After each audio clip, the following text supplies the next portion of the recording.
Mes vidéos s'adressent beaucoup, et même principalement, aux étudiants. Et parfois, certains étudiants ne sont pas vraiment dans leur vocation, dans leur passion. C'est peut-être difficile à admettre, mais perdre une année en première année de médecine, par exemple, et utiliser cette année en fait pour se recentrer sur ce qui est vraiment passionnant pour nous, sur ce sur quoi on a vraiment envie de consacrer notre vie, un métier en fait qui vraiment nous passionne. Aujourd'hui, c'est un peu tabou, mais il y a beaucoup d'étudiants en première année de médecine, par exemple, qui ne sont pas dans ce qu'ils ont vraiment envie de faire. Ils le font parce que c'est bien vu dans la société, ils le font parce que la réussite que ça apporte est bien vue, ils le font parce que les parents ont envie que leurs enfants réussissent alors que les enfants n'ont pas du tout envie de faire ça. Bref, il y a plein de raisons. Et j'ai un exemple très simple, hein. Une personne qui était avec moi en première année de médecine, sa deuxième première année parce qu'elle l'avait redoublé aussi. Après le premier semestre, en fait, elle avait arrêté et elle était partie dans des études de droit parce que c'était quelque chose qui l'intéressait quand même pas mal. Mais comme elle faisait des études de médecine, elle ne s'était jamais vraiment intéressée. Et quand elle s'est lancée là-dedans, ça a été juste une révélation pour elle. Clairement, elle a surkiffé ce qu'elle a fait et aujourd'hui, elle s'épanouit dans ses études de droit. Donc je ne dis pas que si tu es étudiant en première année de médecine, il faut absolument que tu reconsidères ton orientation. Non. Ce que je veux dire, c'est que dans cette vidéo, on va essayer de faire la distinction entre passion et passe-temps. Et tu vas voir qu'il y a un lien, un espace très court dans la différence entre passion et passe-temps. Et il faut bien arriver à choper cette petite subtilité pour justement être capable de se dire est-ce que je suis dans ma passion ou est-ce que je suis dans un passe-temps? Bon, déjà, qu'est-ce qui m'a amené à cette réflexion? Je ne sais pas si vous connaissez ce principe de l'ikigai. Le principe de l'ikigai, c'est un principe qui vient du Japon et qui dit qu'en fait, c'est le croisement en fait, de 4 cercles différents dans lesquels il va y avoir 4 éléments qui seront totalement différents. Et le croisement de ces 4 cercles, le point central, correspond à ta mission de vie, à ce pourquoi tu es né, à ce pourquoi tu es sur cette terre aujourd'hui. Donc c'est un truc qui est pas forcément très ancien, des moines bouddhistes et tout ce qui va avec, puisque tu vas voir qu'il y a une notion liée à l'argent et je vais t'expliquer ça tout de suite. Donc dans ces 4 cercles, tu vas retrouver premièrement définir ce dans quoi tu es bon, de ce dans quoi tu es doué, tu as un talent de base. Ensuite, c'est identifier ce dont le monde a besoin. Le troisième élément, c'est identifier ce que tu aimes faire. Et le quatrième point, c'est identifier ce pourquoi les gens pourraient te payer pour le faire. Donc il peut y avoir plein d'exemples. Si tu veux déjà travailler à ce niveau-là pour trouver ta passion, ta mission de vie, tu prends ces 4 éléments et t'écris en dessous tout ce qui te vient à l'esprit. Mais ce n'est pas le sujet de la vidéo. Le sujet de la vidéo, c'est que donc, cet Ikigai te permet en fait de trouver entre guillemets ta passion. Il faut bien prendre en considération par contre le fait que la passion, ça se trouve, la mission de vie, ça se trouve au fur et à mesure du temps. Et on va essayer de voir ensemble dans cette vidéo. Donc trouver son Ikigai, ça passe par plusieurs méthodes. La première, la plus fréquente, la plus commune, c'est vraiment le fait de vivre des expériences. Que ce soit des voyages, que ce soit des rencontres, que ce soit des métiers, que ce soit des projets, que ce soit être bénévole dans des associations, que ce soit, ça peut être plein de choses. Le but, c'est de vivre un maximum d'expériences.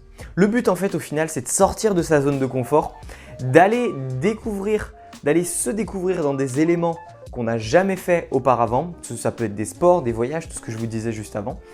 Et de voir dans quoi on est bon, naturellement. Il y a forcément quelque chose dans lequel on est naturellement bon. Tu as des personnes, tu les mets sur scène, elles sont fortes. Tu as des personnes, tu les mets sur un canoë, elles sont fortes. Tu as des personnes, tu les mets sur un terrain de foot, elles sont fortes. Tu as des personnes, tu les mets devant un ordinateur, elles sont fortes. Ton but à toi, c'est de trouver ce dans quoi tu es bon. Trouver ton Ikigai, c'est ce dans quoi tu es bon, qui te passionne, ce dont le monde a besoin, ce que tu peux être payé. Mais il y a quand même une notion principale de ce dans quoi tu es bon. Parce que si tu es bon là-dedans, tu vas augmenter tes chances d'être passionné par ça et après le reste en découle plus facilement. C'est vraiment les 2 piliers principaux.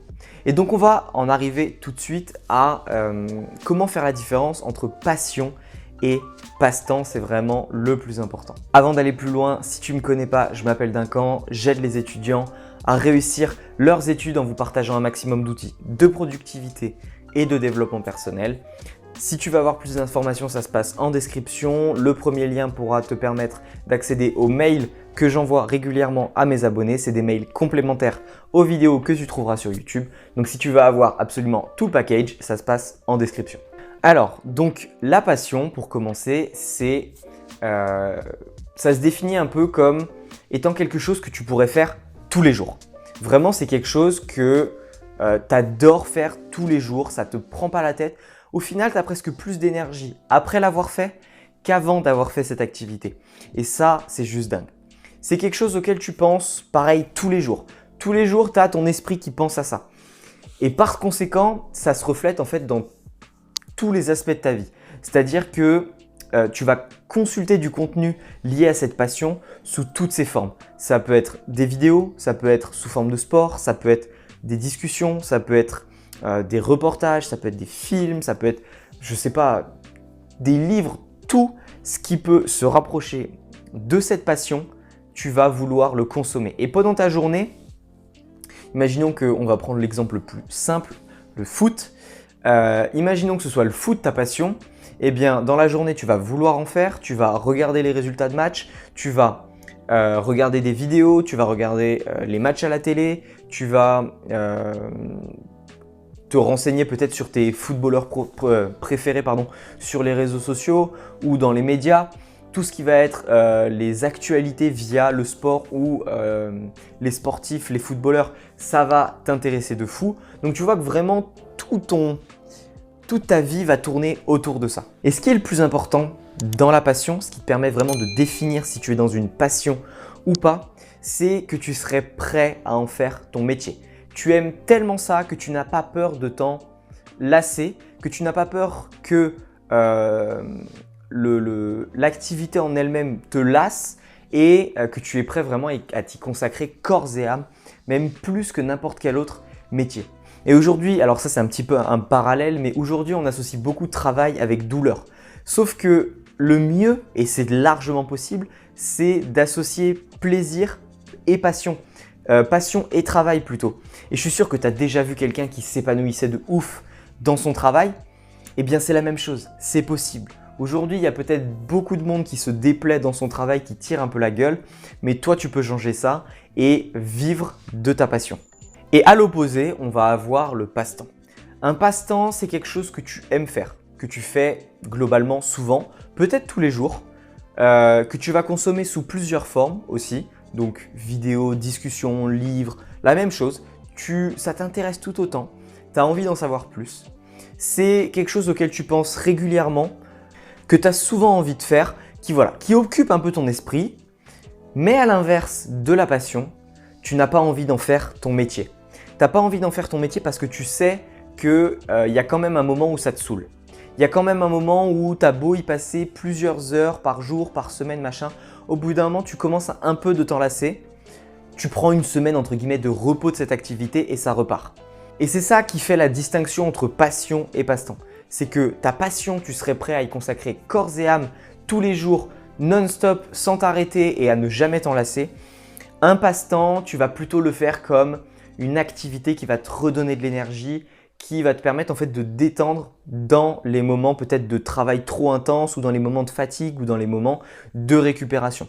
C'est quelque chose qui est différent de la passion, qui reste quelque chose d'intéressant parce que tu aimes le faire, mais au bout d'un moment, tu t'en lasses et tu te rends compte que plus tu le fais et plus tu as envie quand même de prendre du recul là-dessus, de toujours en faire un petit peu, mais de faire une pause de ça et de revenir plus en forme là-dessus.